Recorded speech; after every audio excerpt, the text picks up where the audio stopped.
میں آپ کو ایک ایسا بنیادی دستور عطا کرتا ہوں کہ اگر شوہر اور بیوی، مرد اور عورت اگر اس دستور کو پیش نظر رکھیں اور اپنی لائف کو اس طریقے سے گزاریں تو کبھی زندگی کے اندر انشاءاللہ پرابلم نہیں ہوگا۔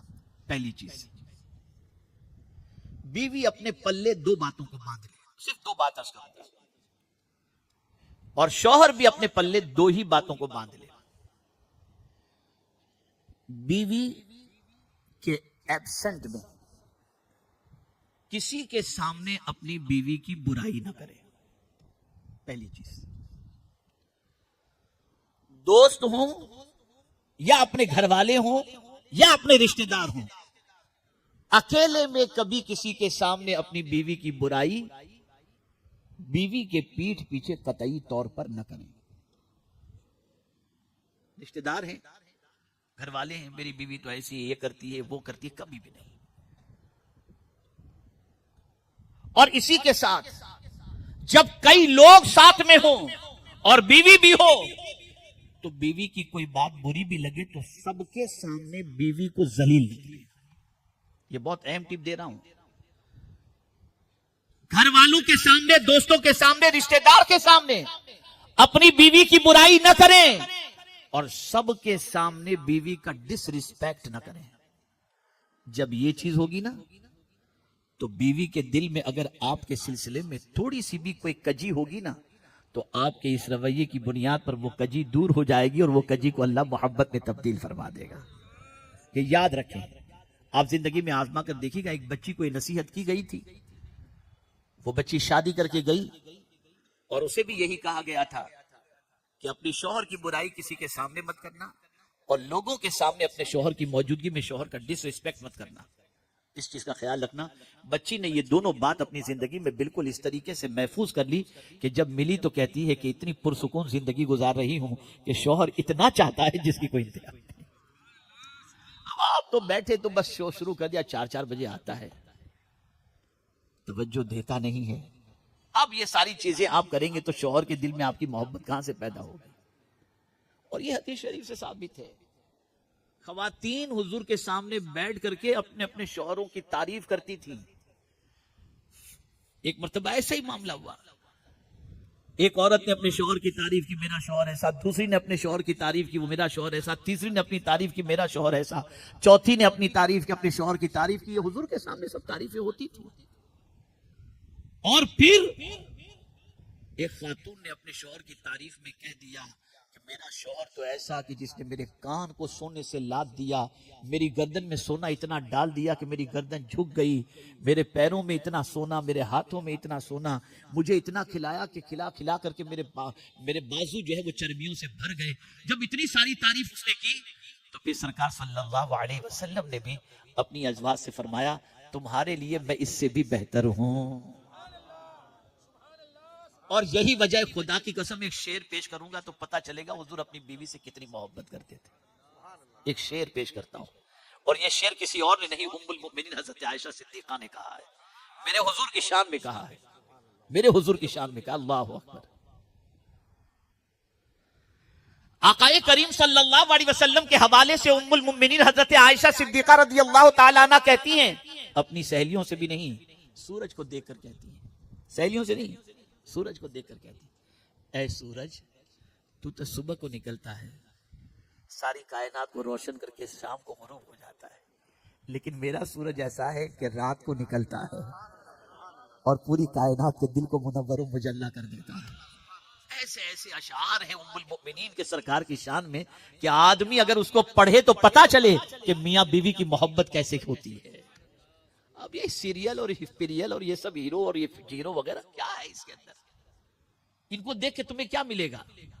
عیاشیاں ملیں گی، بائک پر چھپک کر آوارہ گردی کرتے ہوئے ملیں گے، کار کے اندر چھپ کر کے کنارے لگا کر بوسو کنار کرتے ہوئے ملیں گے، یہی سب وہاں سے سیکھیں گے اور یہ کریں گے۔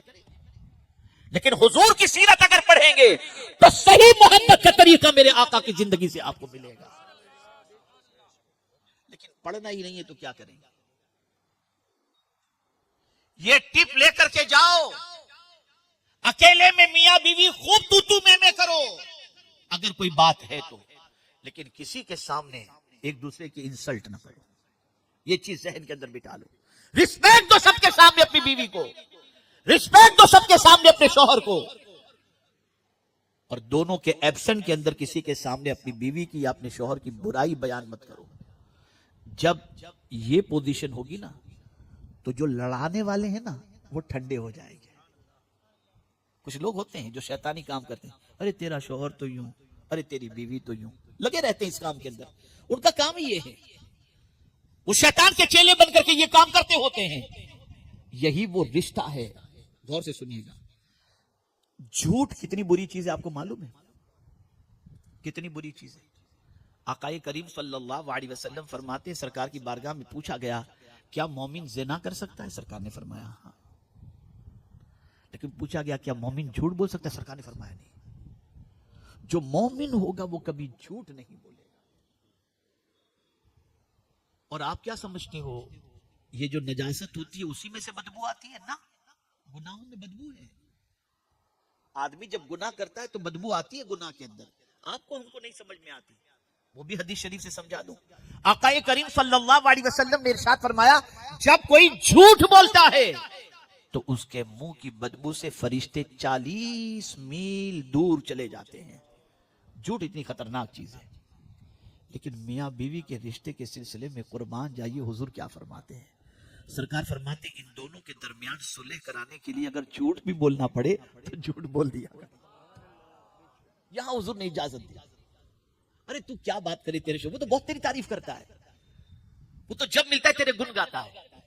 بھلے وہ گن نہ گاتا ہو, بھلے وہ تعریف نہ کرتا ہو, لیکن دونوں کو جوڑنے کے لیے حضور نے اجازت دی کہ تم یہ جھوٹ بول سکتے ہو. اور آج توڑوانے کے لیے آدمی جھوٹ بولتے ہیں. کہاں سے یہ سب سیکھا ہے لوگوں؟ تو اے رسول اعظم صلی اللہ علیہ وسلم کے دیوانوں, عرض کرنے کا منشا یہ ہے کہ کچھ ٹپس اپنے ذہن میں رکھو. شوہر کی موجودگی میں, رشتہ داروں کی موجودگی میں شوہر کا رسپیکٹ. سب رشتہ دار بیٹھے ہوں نا, عورت کو کیا چاہیے؟ سب رشتہ دار بیٹھے ہیں, اپنے باپ بھی بیٹھے ہیں, اپنی ماں بھی بیٹھی ہے, اپنا بھائی بھی بیٹھا ہے, اپنا سسر بھی بیٹھا ہے, سب بیٹھے ہیں. پانی پلانا ہے تو پہلے شوہر کو جا کر کے دے. شربت پیش کرنا ہے پہلے شوہر کو دے. جب اتنا رسپیکٹ وہ اپنے شوہر کی سب کے سامنے کرے گی نا, بھلے جھگڑا کر کے اندر سے آئی ہے, اگر کمرے میں جھگڑا بھی ہو گیا اور رشتہ دار سب آ گئے ہیں تو اس جھگڑے کا پتہ لوگوں کو نہیں ہونا چاہیے, اور شوہر کے سامنے اس کا سب کے سامنے رسپیکٹ کرے. اور ایسے ہی شوہر کی ذمہ داری بھی ہے کہ کوئی ایسی بات ہو گئی ہو اور کچھ لوگ آ گئے ہو تو یہ نہیں کہ منہ چڑھا کر کے بیٹھے کہ ساری کائنات کو پتہ چل جائے کہ میاں بیوی میں کھٹپٹ ہوئی ہے. نہیں, آپ جب ایسا کرو گے نا تو اللہ اس جھگڑے کو محبت میں تبدیل فرما دے گا, اس نفرت کو محبت میں تبدیل فرما دے گا, اس غلط چیز کو اللہ تعالیٰ ختم فرما دے گا. یہ طریقے. دوسری چیز, کیئرفلی لسن. جب بیوی اپنی شوہر کو کوئی بات کہے تو شوہر توجہ سے سنے کہ یہ کہنا کیا چاہتی ہے. یہ نہیں کہ کیا پٹ پٹ کرتی رہتی جب دیکھو تب. نہیں, کس سے کہے گی؟ وہ باپ کو چھوڑ کے آئی, ماں کو چھوڑ کر آئی, سہیلیوں کو چھوڑ کر آئی, رشتہ دار کو چھوڑ کر آئی, تم سے نہیں کہے گی تو کس سے کہے گی؟ سنو غور سے اس کی بات. اور ایسے ہی کبھی کوئی وہ کڑک انداز میں بات کر بھی دے بالفرض تو اس کے پیچھے اس کا منشا تلاش کرو کہ نفرت سے کہہ رہی ہے یا مجھ سے کوئی اس کی حق تلفی ہوئی ہے جس کی وجہ سے کہہ رہی ہے. ہوتا کیا ہے کہ آدمی ظاہر کو دیکھتا ہے, وہ اندر اس کی فیلنگ کو نہیں دیکھتا کہ کہیں مجھ سے کوئی ایسی بات تو نہیں ہوگی کہ میں نے اس کو اگنور کیا جس سے اس کا دل دکھا اور یہ کہہ رہی ہے. اور ایک اور بات خاص طور پر عرض کروں, یہ گٹکا, تمباکو, گندگی, سگریٹ, بہت سارے لوگ یہ گٹکا تمباکو کھا کر اپنی زندگی گزارتے ہیں. میری اہلیہ کو بہت ساری بچیوں نے فون کر کے بتایا کہ حضرت سے کہیں تقریر کے اندر گٹکا شوہر تمباکو اور گٹکا کھا کے قریب آتا ہے تو منہ سے اتنی بدبو آتی ہے کہ قریب جانے کو دل نہیں چاہتا. کیا یہ حال ہے؟ رسول رحمت صلی اللہ تعالی علیہ وسلم ہمیشہ مسواک کا اہتمام کرتے, ہمیشہ مسواک کا اہتمام کرتے. ہم نے کچھ سیکھا ہی نہیں, بس جانور کی طرح زندگی گزارنا ہے, بس یہی ہماری زندگی ہے. ایسے ہی عورت کو بھی چاہیے کہ شوہر کچھ کہے تو شوہر کی بات کو بالکل توجہ کے ساتھ سنے، غور سے سنے، کبھی غصہ بھی کرے تو سن لیا کرے، اس لیے کہ اس کا غصہ بھی ٹیمپرری ہوتا ہے، اور پھر جب غصہ ٹھنڈا ہو جائے تو اپنی بات اس کے سامنے رکھے کہ میری یہ پوزیشن نہیں تھی، میری یہ نیت نہیں تھی، میرا یہ مقصد نہیں تھا، بات فوراً ختم ہو جائے گی۔ اور یہ ٹپ ذہن کے اندر رکھے، شوہر جب غصے میں ہو تو بیوی جو ہے وہ ایک دم بالکل کل ہو کر کے رہے، صبر کرے اور وقت کو گزر جانے دے، غصہ جب ٹھنڈا ہو جائے پھر اپنی بات ان کے سامنے رکھے۔ اور ایسے ہی کبھی بیوی کو غصہ آ جائے تو اسے اپنی شریک حیات سمجھ کر اس کے غصے کو قبول کر لے، اور اس وقت وہ بھی ٹھنڈا رہے، ٹھنڈا آرام سے چپ رہے، کچھ بھی نہ کہے، تھوڑی دیر کے بعد اس کا غصہ کافور ہو جائے گا۔